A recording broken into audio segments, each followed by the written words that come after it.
سورہ یاسین شریف کی آیت نمبر 13، سورہ یاسین شریف کا دوسرا رکوع اور 22ویں پارے کا 19واں رکوع۔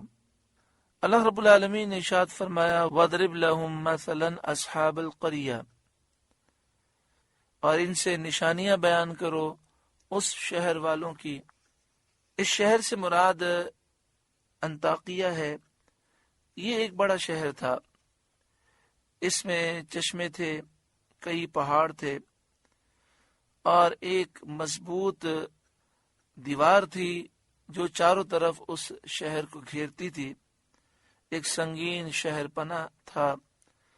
12 میل کے دور میں یہ شہر بستا تھا، یعنی اس شہر کی آبادی 12 میل تک پھیلی ہوئی تھی۔ اس جاء المرسلون، جب ان کے پاس بھیجے ہوئے آئے، حضرت عیسیٰ علیہ السلام کے بھیجے ہوئے آئے۔ واقعے کا مختصر بیان یہ ہے کہ حضرت عیسیٰ علیہ السلام نے اپنے 2 حواریوں صادق اور صدوق کو انطاکیہ بھیجا تاکہ وہاں کے لوگوں کو جو بت پرست تھے دین حق کی دعوت دیں۔ جب یہ دونوں شہر کے قریب پہنچے تو انہوں نے ایک بوڑھے شخص کو دیکھا کہ وہ بوڑھا شخص بکریاں چرا رہا ہے۔ اس کا نام حبیب نجار تھا۔ اس نے ان کا حال دریافت کیا۔ ان دونوں نے کہا کہ ہم حضرت عیسیٰ علیہ السلام کے بھیجے ہوئے ہیں، تمہیں دین حق کی دعوت دینے آئے ہیں کہ بت پرستی چھوڑ کر خدا پرستی اختیار کرو، اللہ کی عبادت کرو۔ حبیب نجار نے نشانی پوچھی۔ انہوں نے کہا نشانی یہ ہے کہ ہم بیماروں کو اچھا کرتے ہیں، اندھوں کو بینا کرتے ہیں، برس والے کا مرض دور کر دیتے ہیں۔ حبیب نجار کا ایک بیٹا 2 سال سے بیمار تھا۔ انہوں نے اس پر ہاتھ پھیرا، وہ تندرست ہو گیا۔ حبیب نجار ایمان لائے اور اس واقعے کی خبر مشہور ہو گئی، یہاں تک کہ ایک بہت بڑی مخلوق نے، بہت سارے لوگوں نے ان کے ہاتھوں سے اپنے امراض سے، اپنی بیماریوں سے شفا پائی۔ یہ خبر پہنچتے پہنچتے بادشاہ تک پہنچ گئی۔ یہ خبر پہنچنے پر بادشاہ نے انہیں بلا کر کہا کیا ہمارے معبودوں کے سوا اور کوئی معبود بھی ہے؟ ان دونوں نے کہا ہاں، حقیقی معبود وہی ہے، وہی جس نے تجھے اور تیرے معبودوں کو پیدا کیا۔ پھر لوگ ان کے در پہ ہوئے دشمن ہو گئے اور انہیں مارا اور یہ دونوں قید کر لیے گئے۔ پھر حضرت عیسیٰ علیہ السلام نے حضرت شمعون کو بھیجا۔ وہ اجنبی بن کر شہر میں داخل ہوئے اور بادشاہ کے مصاحبین اور مقربین مشیروں سے رسم و راہ پیدا کر کے، تعلقات پیدا کر کے بادشاہ تک پہنچے اور بادشاہ پر اپنا اثر پیدا کر لیا۔ جب دیکھا کہ بادشاہ ان سے خوب مانوس ہو گیا ہے اور بادشاہ ان سے متاثر ہو گیا ہے تو ایک دن بادشاہ سے ذکر کیا کہ 2 آدمی جو قید کیے گئے ہیں، کیا ان کی سنی گئی تھی؟ وہ کیا کہتے تھے؟ بادشاہ نے کہا نہیں، ان کی بات میں نے نہیں سنی۔ جب انہوں نے نئے دین کا نام لیا فوراً ہی مجھے غصہ آ گیا اور میں نے انہیں جیل میں بھیج دیا۔ حضرت شمعون نے کہا کہ اگر بادشاہ کی رائے ہو تو انہیں بلایا جائے، دیکھیں ان کے پاس کیا ہے۔ چنانچہ وہ دونوں بلائے گئے۔ حضرت شمعون نے ان سے پوچھا تمہیں کس نے بھیجا ہے؟ انہوں نے کہا کہ اس اللہ نے جس نے ہر چیز کو پیدا کیا اور ہر جاندار کو روزی دی، اور اس رب نے بھیجا ہے جس کا کوئی شریک نہیں۔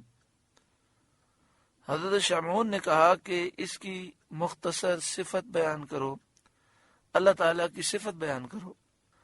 انہوں نے کہا اللہ وہ ہے جو چاہتا ہے کرتا ہے، جو چاہتا ہے حکم دیتا ہے۔ حضرت شمعون نے کہا تمہاری نشانی کیا ہے؟ انہوں نے کہا جو بادشاہ چاہے۔ تو بادشاہ نے ایک اندھے لڑکے کو بلایا. ان اللہ والوں نے دعا کی، وہ فوراً بینا ہو گیا.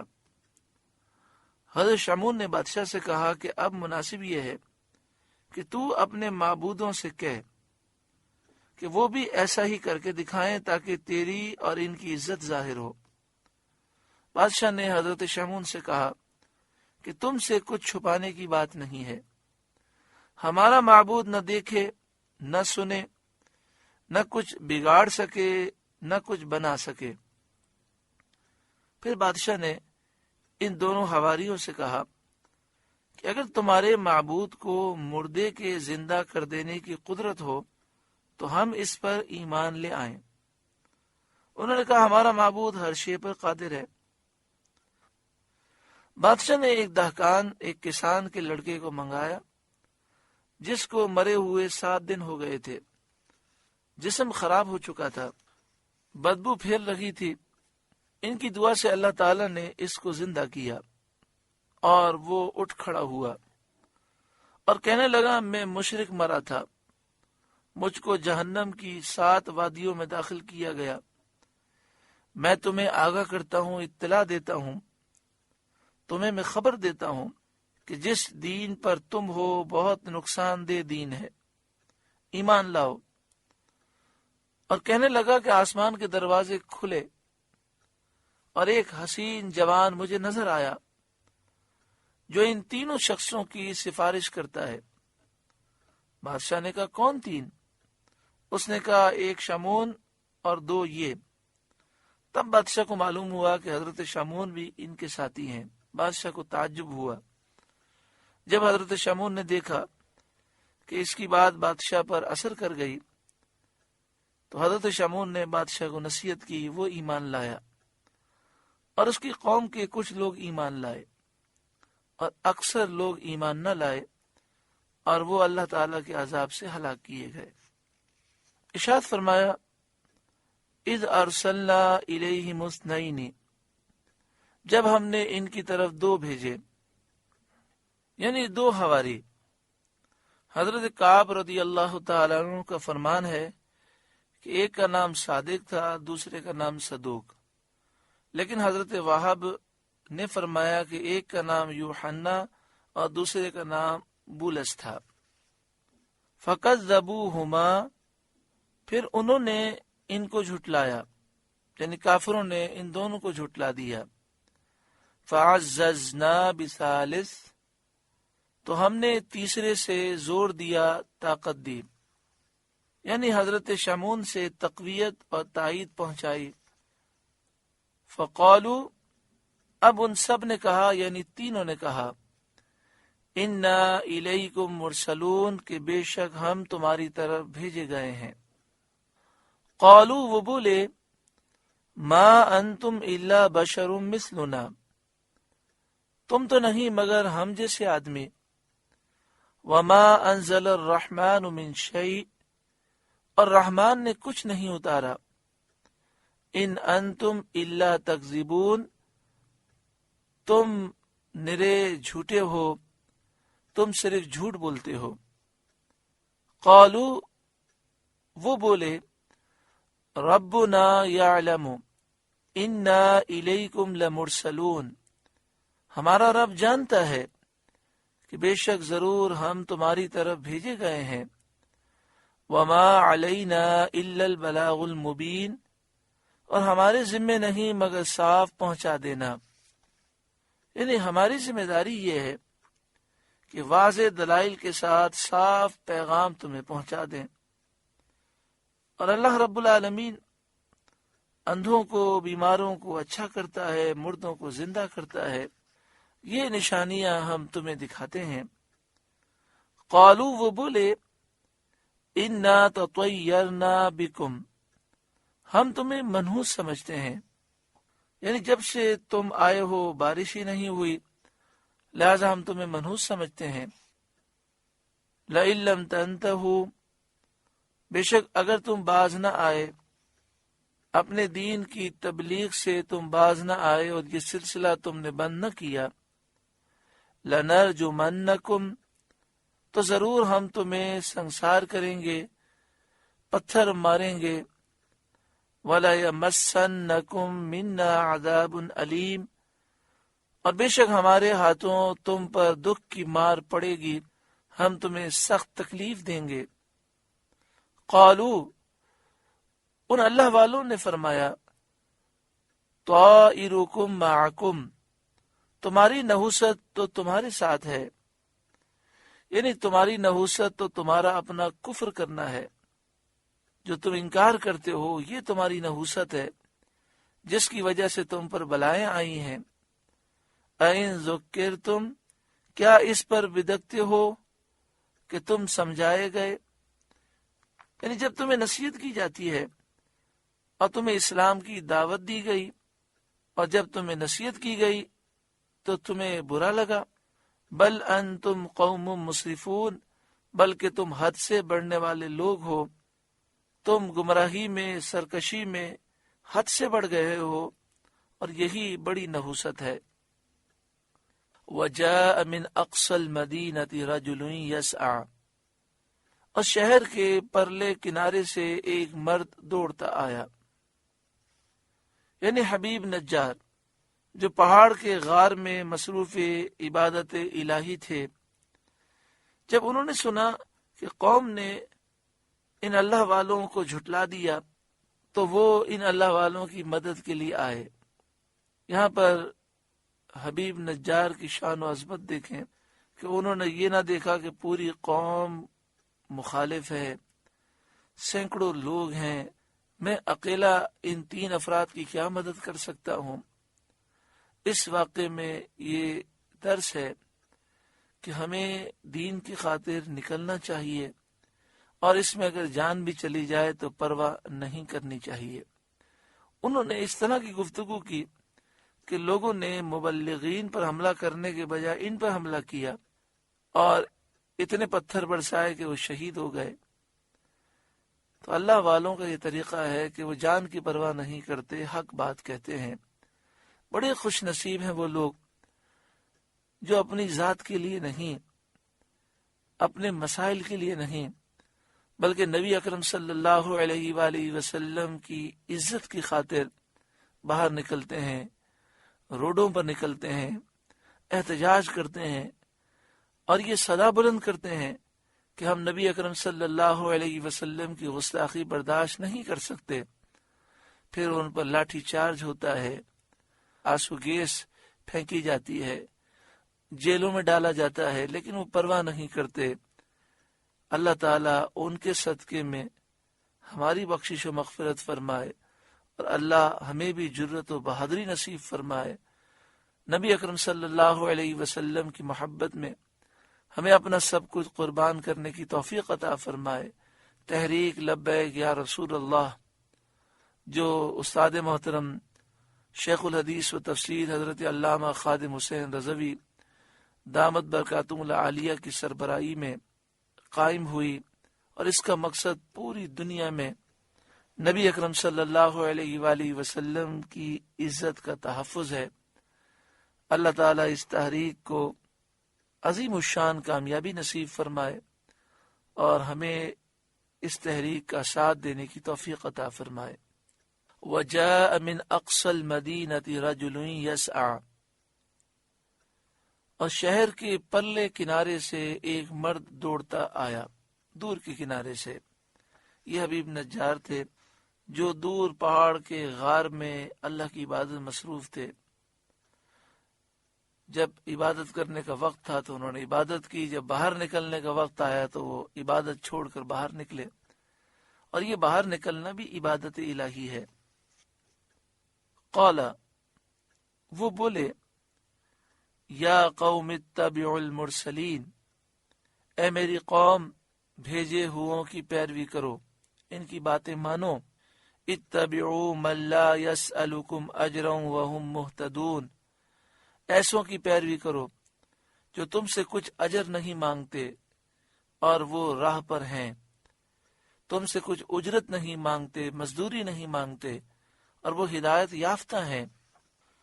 حبیب نجار کی گفتگو سن کر قوم نے کہا، کیا تو ان کے دین پر ہے؟ کیا تو ان کے معبود اللہ رب العالمین پر ایمان لے آیا؟ اس کے جواب میں حبیب نجار نے کہا، جو اگلے پارے میں اس کا ذکر ہے۔ الحمدللہ 22واں پارہ مکمل ہوا۔ اللہ رب العالمین اس پارے کے نور سے ہمارے قلوب کو روشن منور فرمائے۔ 23ویں پارے کا آغاز ہے۔ جب حبیب نجار نے انہیں نصیحتیں کی تو قوم کہنے لگی کہ کیا تو ان پر ایمان لے آیا؟ کیا تو ان کے معبود پر ایمان لایا؟ تو حبیب نجار نے جواب دیا، وَمَا لِيَ لَا أَعْبُدُ الَّذِي فَطَرَنِي، اور مجھے کیا ہے کہ اس کی بندگی نہ کروں جس نے مجھے پیدا کیا۔ میں اللہ رب العالمین کی عبادت کیوں نہ کروں کہ مجھے میرے رب نے پیدا کیا۔ وَإِلَيْهِ تُرْجَعُونَ، اور اسی کی طرف تمہیں پلٹنا ہے، یعنی ابتدائے ہستی سے جس کی ہم پر نعمتیں ہیں، اور آخر کار بھی اسی کی طرف رجوع کرنا ہے۔ اس نے ہمیں پیدا کیا، زندگی سے موت تک ساری نعمتیں وہی دیتا ہے، پھر کل بروز قیامت اسی کے حضور حاضر ہونا ہے، تو ہم کیوں اللہ کی عبادت نہ کریں؟ اس مالک حقیقی کی عبادت نہ کرنا کیا معنی، اور اس کی نسبت اعتراض کیسا؟ ہر شخص اپنے وجود پر نظر کر کے اس کے حق کے نعمت اور احسان کو پہچان سکتا ہے کہ جس رب نے اتنی نعمتیں دیں، اس کی نعمت کا حق اور اس کے احسان کا حق وہ پہچانے اور پھر وہ اللہ کی عبادت کرے۔ بڑا بد نصیب ہے وہ شخص کہ خود تو اللہ کی عبادت کرتا نہیں، اللہ کو مانتا نہیں، اور جو اللہ کو مانتا ہے، اللہ کی عبادت کرتا ہے، اس پر وہ اعتراض کرتا ہے۔ أَأَتَّخِذُ مِن دُونِهِ آلِهَةً إِن يُرِدْنِ الرَّحْمَنُ بِضُرٍّ لَا تُغْنِ عَنِّي شَفَاعَتُهُمْ شَيْئًا وَلَا يُنْقِذُونَ، کیا اللہ کے سوا اور خدا ٹھہراؤں، یعنی کیا بتوں کو معبود بناؤں؟ إِن يُرِدْنِ الرَّحْمَنُ بِضُرٍّ لَا تُغْنِ عَنِّي شَفَاعَتُهُمْ شَيْئًا، اگر رحمان میرا کچھ برا چاہے تو ان کی سفارش میرے کچھ کام نہ آئے۔ وَلَا يُنْقِذُونَ، اور نہ وہ مجھے بچا سکیں۔ إِنِّي إِذًا لَفِي ضَلَالٍ مُبِينٍ، بے شک جب تو میں کھلی گمراہی میں ہوں۔